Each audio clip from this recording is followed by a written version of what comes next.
Хлеб, яйца и сосиски. Прямо сейчас приготовим идеальный завтрак.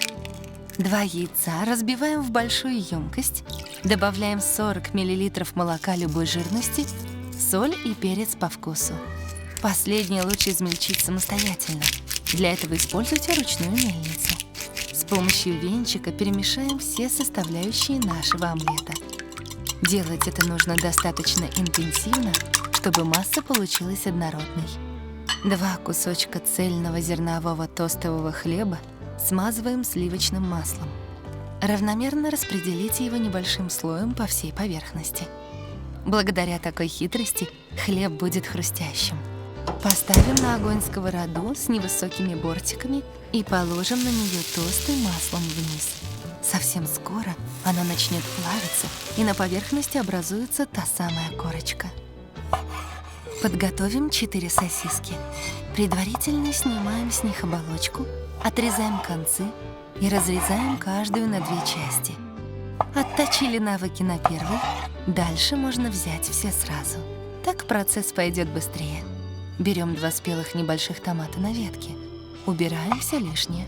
Каждый помидор аккуратно нарезаем кружочками. Чтобы сок не вытек, нужно использовать по-настоящему острый нож. Пришло время зелени. Для этого блюда отлично подойдет перьевой зеленый лук. Он придаст необходимую остроту и пикантность. Нарезать его нужно достаточно мелко. Пора перевернуть хлеб. Снизу он уже отлично поджарился.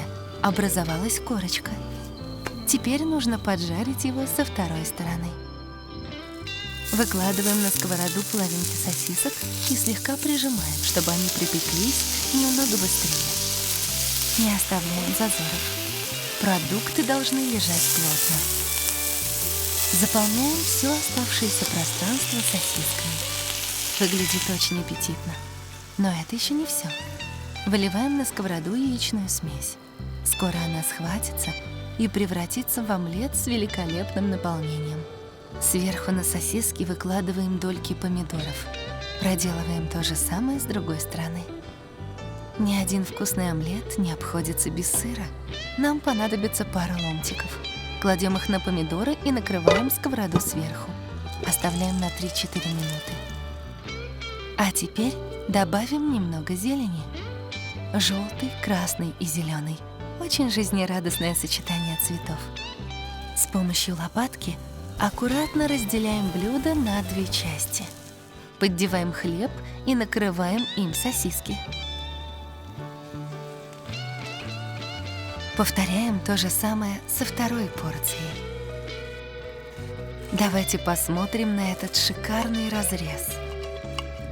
Как много сочной начинки, а сверху хрустящая корочка. Попробуем, пока не остыла.